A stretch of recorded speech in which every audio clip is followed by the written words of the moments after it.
Are you looking to grow your dental practice and attract top-tier new patients? Discover the potential of digital marketing with a personalized strategy session. Join Lila Stone, the marketing director at Equa, for an exclusive 90-minute consultation. Lila and her team will dedicate 6 hours before your meeting to create a customized marketing plan specifically for your practice. This valuable opportunity is free of charge and comes with no commitments. Visit www.insuranceuntangledorg/MSM to schedule your meeting with Lila today. You'll also receive a free analysis report so you can start transforming your practice through the power of digital marketing. You are now listening to another episode of the Insurance Untangled Podcast, where we explore the various challenges faced by dental practices due to their reliance on insurance. Join us in this podcast as we dive deep into the issues surrounding dental insurance dependence and offer practical solutions and strategies to help you take control of your practice's financial future. Welcome to another exciting episode of the Insurance Untangled Podcast. My name is Ben Tunei, and I'm one of the hosts on this podcast that's built to help you get untangled from the mess of insurance that we all deal with every single day. Today, I have my good friend and co-host with me that I'm going to be interviewing. I have Naren. Naren, how are you? I'm doing great, Ben. I'm really looking forward to our topic. What is our topic today, by the way? Oh, I love it. So today we're going to talk about spending time building relationships with patients and how that can help you reduce your dependence on PPO plans. And I really like this topic because, one of the biggest challenges we hear from dentists these days is that, it's no secret. Everybody feels trapped with dental insurance. The schedule is packed, margins are thin, and there's barely enough time to breathe, let alone build meaningful connections with patients.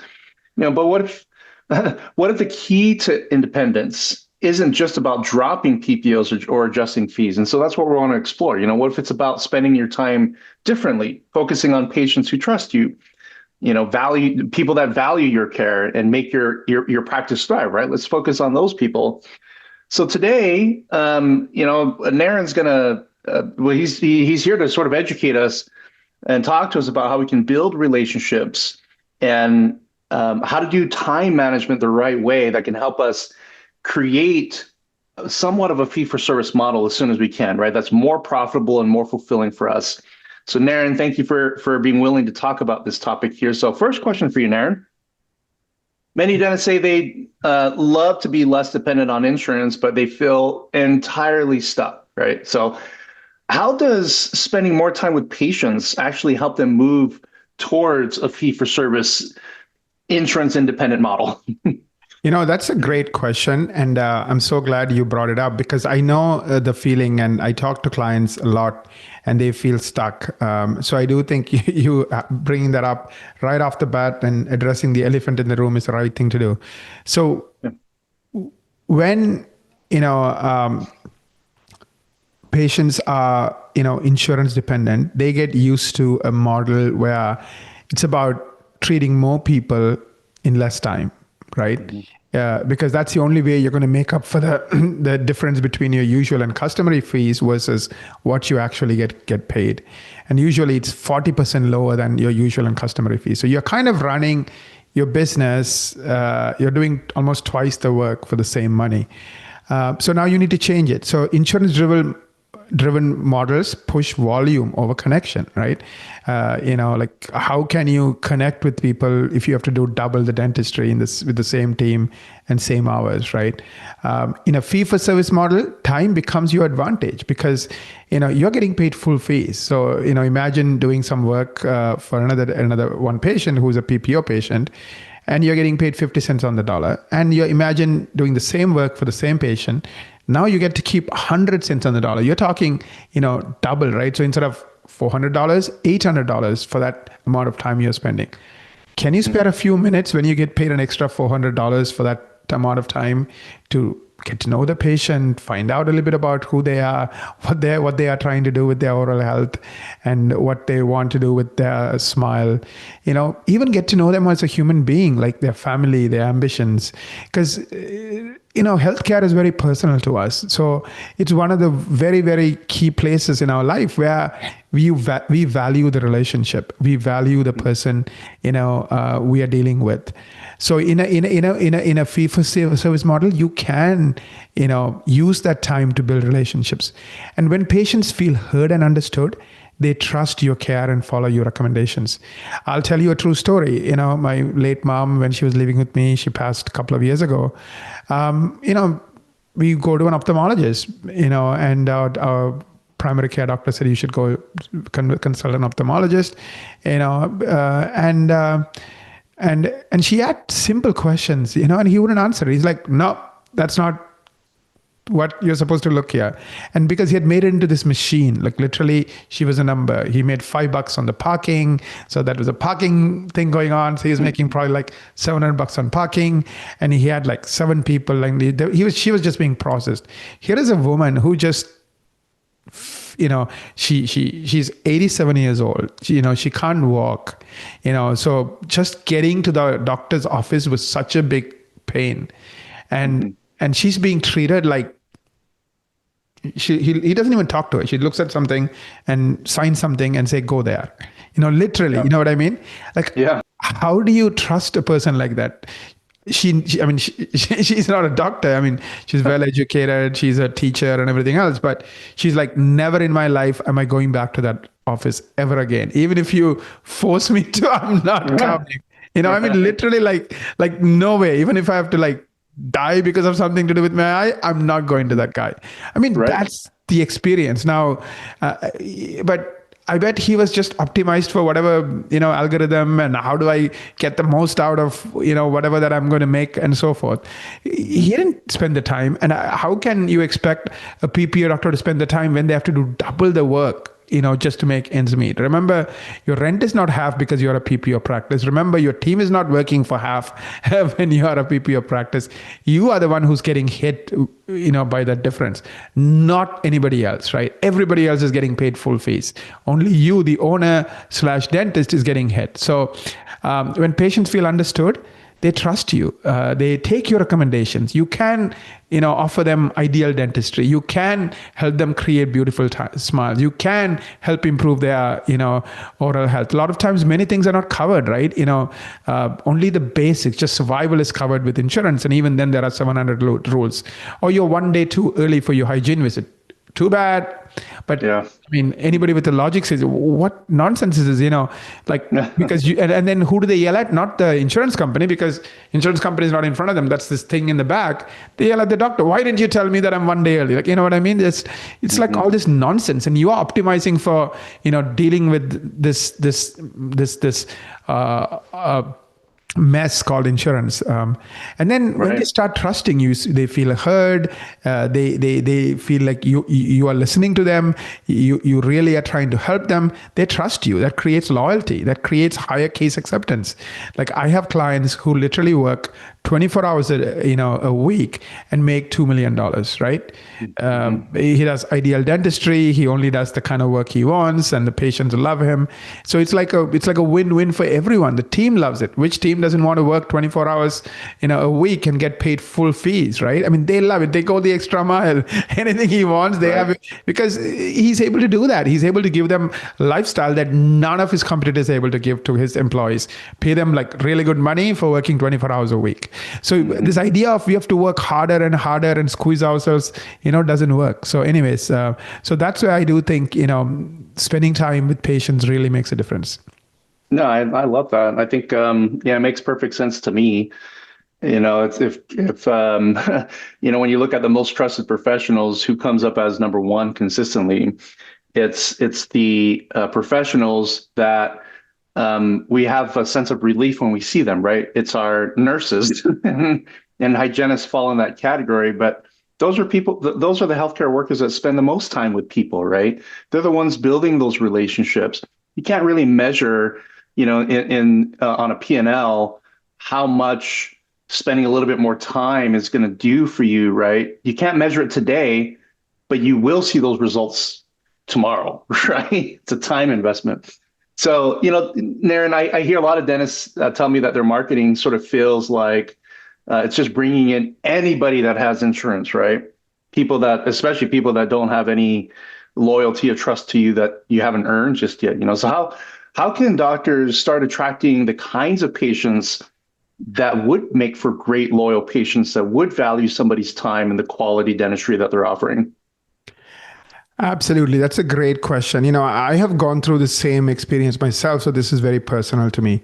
I think Pareto is a genius. I'm sure we all heard of Pareto's law, right? 20% of people produce 80% of the results. 20% of people have 80% of the wealth. You can go on and on, in life. And 20% of your time is producing 80% of your results, So I think one of the best places to master the Pareto's law and have this 20% work for you, meaning we all want all of our time to be that 20% time that's producing 5 times the results, right? Start by defining your ideal patients and what matters to them. Like, for example, if you really want to do bigger cases, what are the keywords they're typing in? And are you the one they're finding, when they type those keywords in? Because are you attracting the ideal patient? Like, if that's what you want, if you want implant patients, you should be ranking for 50 keywords organically related to implants. Now, everyone who's looking for an implant patient in a 3-mile radius, without you spending 1 cent on ads, should see you, right? I define your ideal patients and then target them. Again, don't target them by running ads, because the minute you run ads, they don't trust you. Now, in addition to SEO, you also want to educate them. You want to connect with them. Now, once you start ranking, like every single one of our clients, we can include some cases. If anyone is interested, send us an email. Ranks for 100 or more keywords. Some of our 3, 4, 5-year clients rank for 500 keywords, right? And the reason is, whatever these people are typing in, they keep showing up again and again and again. Now, when I go to that landing page, do you have videos that kind of answers simple questions I might have, makes me kind of get to like you without ever calling your office or without even coming into your office? So do you have educational content to make people realize you are an expert, you are someone they can work with? And not the opposite, right? What do most people do? They try to find the shortcut, which is sign up for more PPO.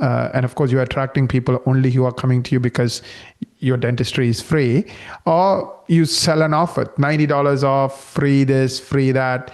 And again, you're attracting the wrong people. So don't do that. Instead, attract the right people, figure out who your right people is, and then make sure you're dominating Google, not ads. And then make sure you have educational content, and make sure your expertise comes across through these videos. And then finally, your website should reflect your values. You should talk about your values. Who's your idea? Who do you want to be a hero to? And what makes you jump up in the morning from bed every morning as early as you can and look forward to your day, right? Like, who do you want to be a hero to? Is it for people who care about their health? Is it for people who want to create the smile of their dreams? And then be focused on it, communicate it, and do just that, nothing else. And finally, we trust reviews more than anything else on a website. So are you getting 10 or more Google reviews? So these are all things that are important to increase trust in your practice. And marketing is all about getting people to like you and trust you, right? So the more they see you as an advisor, the more they trust you because of your reviews, the more they keep seeing you, because for all the things that they are looking for that you are good at, you keep showing up. You keep showing up, not through an ad, but organically. So these are some of the ways I really think you can attract the right kind of patients. But now that you're attracting the right kind of patient, you also need to optimize the back end of the funnel, right? Which is the way you answer the phone. Now, the person who's going to spend $30,000 might have some good questions. And is your team ready to answer those questions? Is your team ready to, get them to come in? Do they know how to influence? Do they know how to get an appointment booked? So once you know who your ideal client is, optimize your marketing, optimize the phone and the entire process to that ideal client. Ignore everything else and you will be successful. I love that. I think that's very, very wise advice there. I want to kind of go back to, I mentioned a comment about measuring, not seeing measurable results as a result of spending more time with patients, right? But it makes perfect sense. And from the perspective of when you spend more time with people, naturally you create somewhat of an emotional attachment to each other, right? Or at least you learned about somebody a little bit more, or they learn about you. That's how you build trust and loyalty. So some practice owners, I know many, not just some, but many practice owners, they get worried about the component of slowing down or spending more time with each patient to spend more time with each patient, right? It's scary because it kind of is giving off the perception that we're going to spend more time and make less money. What's the reality when a doctor starts focusing on fewer patients, spending more time with them, and building better relationships with those patients? What is the outcome typically? Yeah, I think this is the problem, right? We always think the unknown is risky. Mm-hmm. I still know some people who have never got on a plane and they're like late 40s, right? Why? Because maybe when they were a kid, their parents never took them on a flight, and they probably heard as a child, oh, the plane could blow up, and they maybe watched some horror movie, where some plane crashes, or whatever it is, right? And that made an impact on them. And now it's kind of like some people don't know how to swim, and because it's not because they don't have the money to go and learn or whatever, just they have some kind of a fear, right? So I do think dentists are no different. So because it looks risky, like I'm going to slow down and spend more time with the patients, I'm going to slow down and drop some of the PPO plans. They don't take that step because it's the unknown, right? I say, tiptoe, just talk to one patient, see how it feels. See if that patient trusts you more.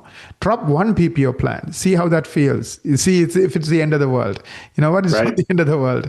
And now that you have taken that first step, and remember, if you mess up with one patient, you only messed up with one patient. You didn't mess up with the other 1,100 patients you have. It's just that one, right? So there's nothing to lose, right? A lot of times we overthink the worst case and we never do anything. Now imagine the fact you are not doing it. Look at the impact of you not doing something. Like, for example, you are not identifying your ideal customers and you're not attracting them.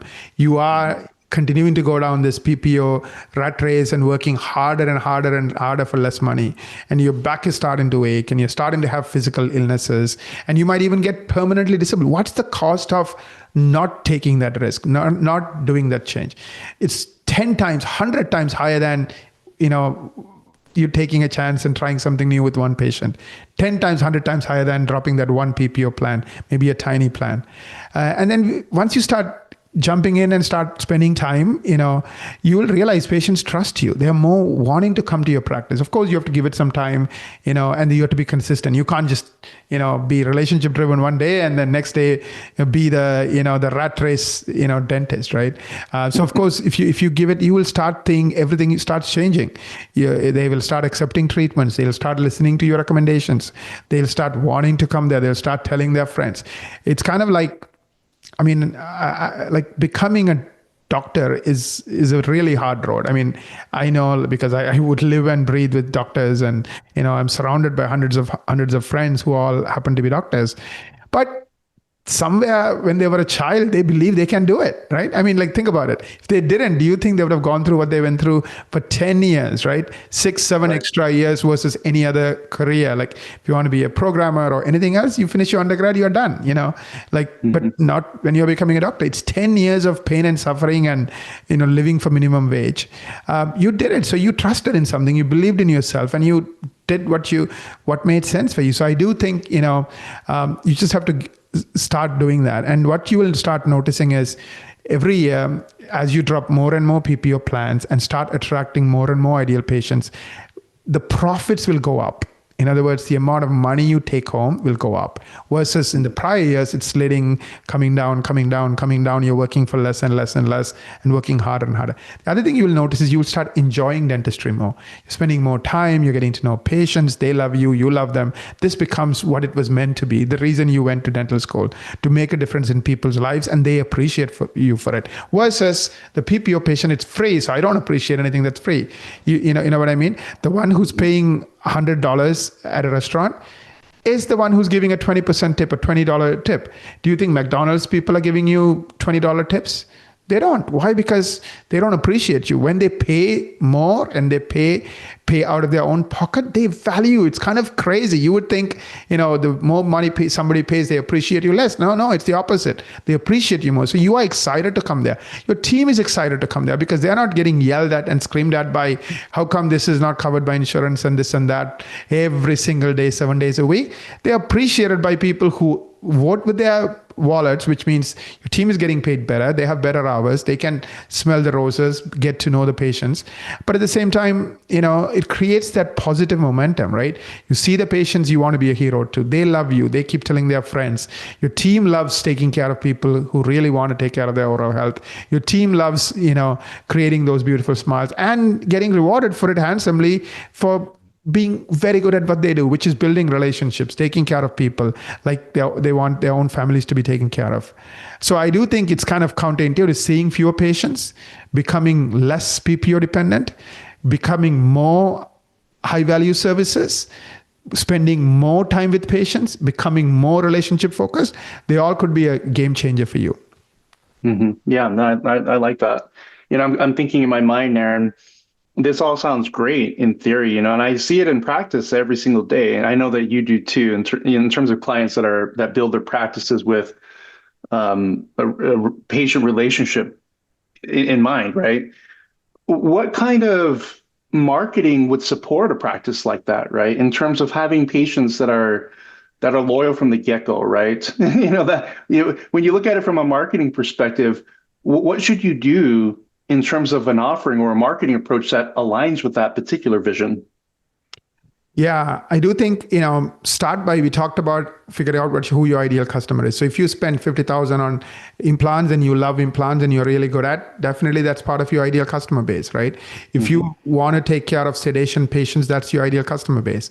So I think step one from a marketing perspective is, once you know your ideal customer base, start Googling those phrases and see if you show up. Start going to Google Analytics and see if you show up. We make it super easy for our clients. So literally they get a monthly report with every keyword they're ranking for and not ranking for.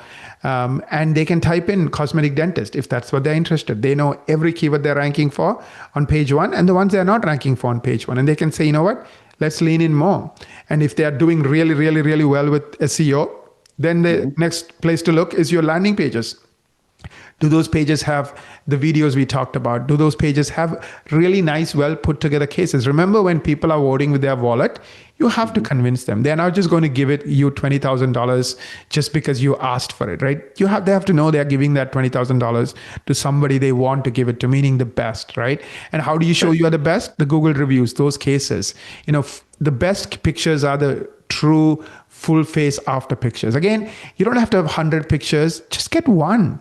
That's better than 100% better than zero, right? Get two. That doubles from that where you were, right? Get three. So over time, you just can get better at attracting the right people through SEO, convincing them through these cases and reviews and videos. And then finally, the phone experience. So that's the way I would think about marketing. But everything starts with your gut decision to become, relationship driven, to become, high value services focused. And then doing all these steps, SEO, landing pages, phone. Yeah, that makes perfect sense. As I'm sitting here and if I were a dentist kind of thinking about the practice model that I want to build, this is it. This is the practice model that I would think that I would want, So, and I imagine that there are probably others kind of thinking the same way, where their current practices, they want to have a paradigm shift and a shift in the approach to achieve what you're talking about today, Naren. So if a doctor's thinking this is the kind of practice I want to build, what would you suggest in terms of the next steps to get to kind of start on that path of building a practice like this? That's an excellent question. I do think, you kind of heard at a high level a new way of thinking, relationship driven, spending more time with patients, and all the different components of success, right? Now you want to get an action plan, something that really helps you, think through how this is going to work, how this is going to look, and also figure out where you're starting from. So I would recommend booking what we call a marketing strategy meeting. We'll put a link in the show notes, insuranceuntangled.com/MSM. And, book that marketing strategy meeting. We will study you. We'll study your competition. We'll tell you, once we know who your ideal clients are you doing well for those ideal clients? Are you ranking? Are you attracting them?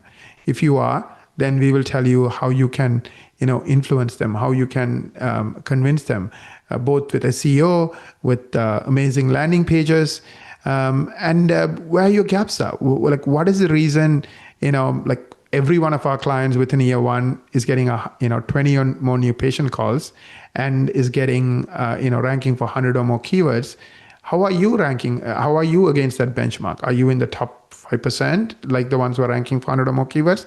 Or are you in the bottom 95% who get pretty much no free traffic from Google, or a tiny amount of free traffic? And then how's your competition doing in those metrics? And then, of course, once you know where you are, where your competition is, how do we go from wherever you are to the top 5% when it comes to attracting new ideal clients, doing all the things that we talked about in the marketing funnel so you are successful? So we'll give you a complete roadmap. So take that roadmap. It's our gift to you, insuranceuntangled.com/MSM.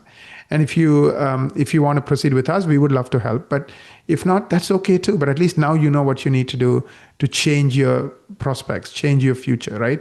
Instead of going down that same dark hole where every year gets a tiny bit worse than the last year, you can make a pivot. You can, change things. Absolutely. Yes. That website again, insuranceuntangled.com/MSM to take advantage of that marketing strategy meeting. I highly recommend it. We have clients that do that all the time. And when they report back to me, they report back with a great sense of appreciation on what they learned in terms of a new path, a new angle of marketing that they have never seen or have experienced before. So Naren, thank you so much for today. I think today's episode is very important, right? A relationship build practice, just as it is with almost any business, right? When we get to know our customers and our patients, we tend to find better paths, better production from a long-term perspective because we have more trust, right? So appreciate your time, Naren. I want to thank our listeners for joining us today on another amazing episode of the Insurance Untangled podcast. If you like this, share this with your friends. Give us some reviews on any of the podcast platforms that you're listening to this on. That'll help other doctors find this content. And don't forget to visit insuranceuntangled.com for future webinars. All of our episodes are posted there as well. Thank you again for joining us. Until we meet next time, folks, we wish all of you the very best of success. Take care now.